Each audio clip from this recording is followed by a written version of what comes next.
Hi, I'm back. Please hold your applause. A couple of weeks ago, I made a video reviewing the new 2025 Superman movie, giving my honest review as someone who knows basically nothing about that franchise. People had thoughts about my thoughts, and there were several requests for me to sit down and finally watch the 2013 Zack Snyder Superman movie, Man of Steel. Given the online firestorm and seeming rivalry that exists in the fan base between loyalists to the former director and fans of this new version by James Gunn. The Snyderverse is it's like this whole thing, I know. Can't really tell you the first thing about it, other than the fact that it was canceled by DC for various reasons. I think The Rock had something to do with it.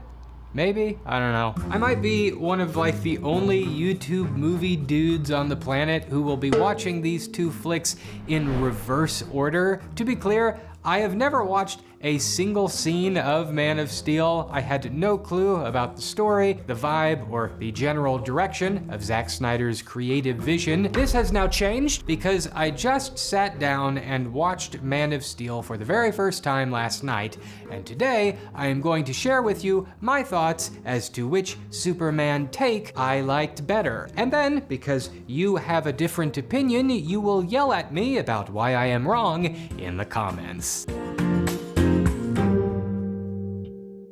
So if you're like me, and you have been living under a rock, 2013's Man of Steel basically chronicles Superman's origin story, showing Clark Kent's alien birth on the dying planet Krypton, his upbringing on Earth, and his emergence as the Superman when a big baddie from his home planet arrives to our world with a bone to pick. I'm not gonna spend too long on the plot rundown. The movie has been out for 12 years at this point. I'm going to assume that most cats that are watching this have already seen it. Many of you may have very fond memories of this film. I understand it did quite well at the box office. I was actually surprised at how much I liked it. I have read forever online about how gritty and depressing Zack Snyder's movies are, and while this definitely was pretty somber, I wasn't overwhelmed by it. For sure, this movie is darker than the 2025 version, both narratively and visually. While James Gunn's vision of the character is this bright, colorful comic book come to life, the Snyder take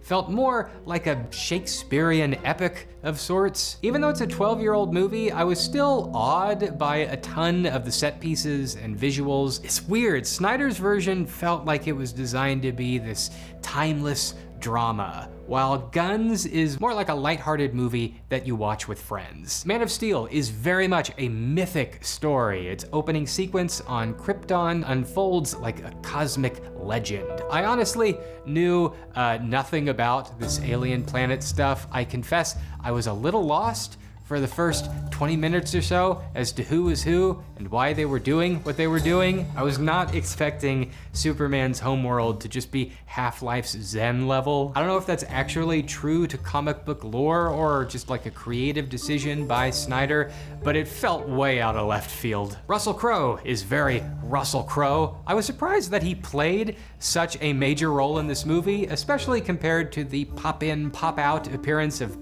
in the new flick. Spoiler alert, I guess. The dude who played Zod is good. Is it Zod? Yeah, it's Zod. He was good. I was a little confused about what powers the Kryptons have. Kryptons? Kryptonians? I don't know. I guess they're all like Superman with the strength and the eye beams. We're never given a clear picture of how this society works on a street level. I guess the planet becomes doomed by global warming or something, and Captain Zod tries to save the planet by overthrowing a city council meeting and stealing census data. I really didn't understand it, sorry. By the time he actually attempts that coup, the planet is literally in the process of exploding. I'm not sure what he was hoping to accomplish there. I guess I've been confusing Superman and Goku all these years because I thought that Superman flew to Earth in that little round baby capsule. I was not expecting this huge halo-looking contraption. Regardless, they shoot the baby out to the stars. Superman's space dad dies because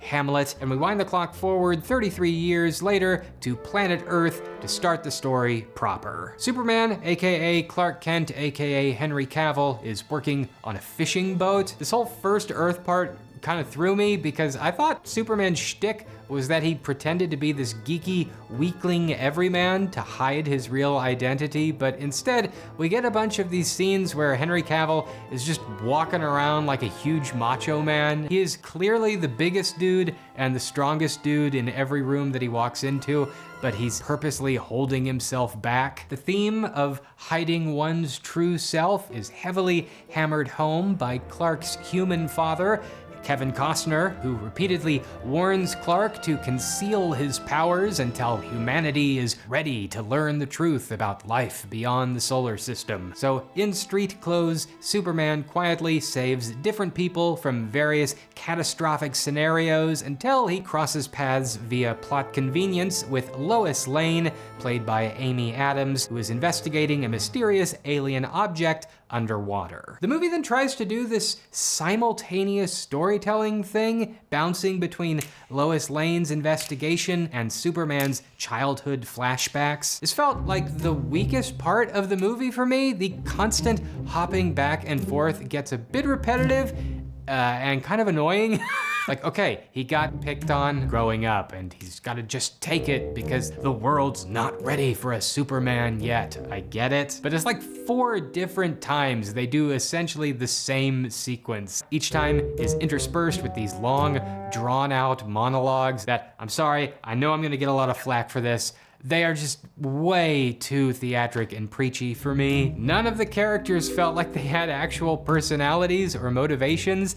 They just felt like they were proxies for the writer's philosophical musings. There's a ton of standing around, looking off into the distance, and giving these unnaturally, overly poetic Shakespearean soliloquies about destiny and sacrifice with dramatic orchestral music and slow motion epic cinematics. It's not bad. Like, it's not unwatchable. It's very pretty. It's beautiful to look at. I just wish the movie would stop telling me how important it is. Like, it kind of beats you over the head at some points. Also, all respect to Henry Cavill and Amy Adams, 2 excellent actors. I did not buy their relationship at all. Wait, they're in love already?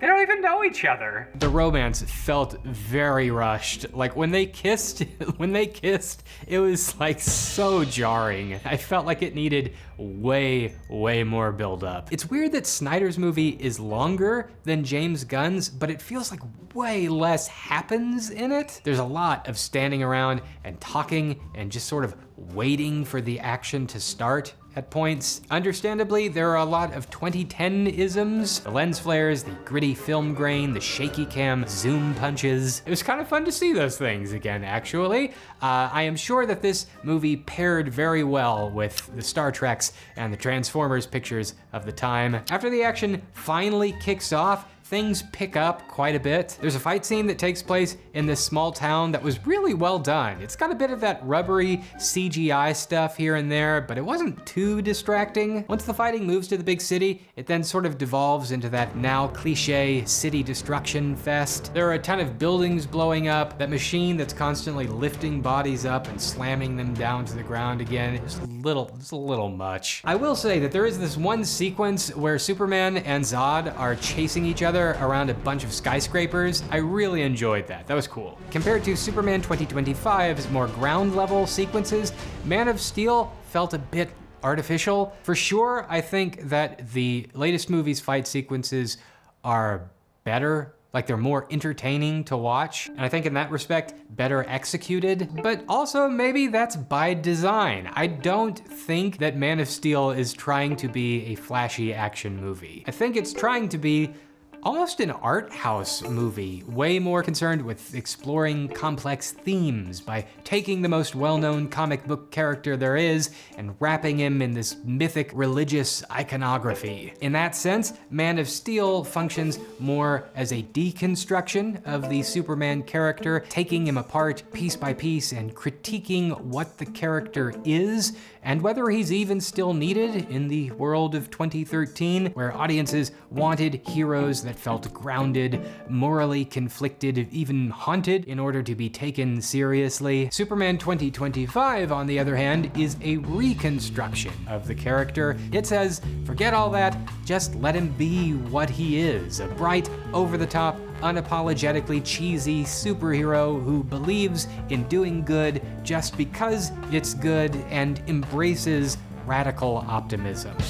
I am almost certain that there is some YouTube video essayist out there that has released some 7-hour documentary explaining this whole thing way better. I'm just giving you my immediate thoughts off the top of my dome. They are just two very different kinds of stories and interpretations that trying to debate which of the two is better, it's kind of pointless. Like, they are both great, but each for entirely different reasons. Snyder's version is like, okay, what if Superman was a tragedy with epic cinematography told on a massive scale? Gunn's version is, what if Superman was a fun comic book thrill ride that's more interested in putting a smile on your face? Both of these are perfectly acceptable kinds of movies. Let's have a little bit of nuance here. One does not delegitimize the other, and you can like both. I feel like there will be times, in retrospect, where Man of Steel feels like the superior film. And there will also be times where Superman 2025 does. Sorry to everybody, but I can't pick a winner. There is no winner. I liked them both for different reasons, because they're both doing two different things. Whether you like the new ones or you like the old ones, they aren't going away. I know there's folks that are upset that the Snyderverse was canceled, but I don't know, there's plenty of Snyderverse movies. Those all got made. Those are still out there. You can enjoy those. And if you didn't enjoy them, well, now they're trying something new. That's what it is, all right? Superman is almost 100 years old. There's plenty of material to go around for whatever flavor you like. And you know what? In less than 10 years, the character goes public domain, so you will be able to make your own versions to suit your own preferences. On that note, if you are a fan of superhero movies, I have produced 2 of my own. They will be coming out soon. I'll be sharing more details about that in a few months, but you can check out various videos on my channel or links in this video's description for more information. Do you have stories or creative ideas of your own? If you do, then why not give them an online home? You can do so with this video's sponsor, Squarespace. Honestly, show Squarespace some love. They've been helping me hold this channel down for quite a while now. They have everything you need to build an online presence thanks to their all-new design intelligence, giving you access to easy-to-use tools so that you can build a site that feels uniquely you, no coding required. Whether you want to showcase your art, stories, or business, they've got you covered. If you want to start a podcast, they make it easy with audio blocks. Plus, you can sell stuff from courses to videos to music or memberships. You can get started today by going to squarespace.com and starting a free trial. When you're ready to launch your site in full, head over to squarespace.com/Austin McConnell and I can save you 10% on your first purchase of a website or domain.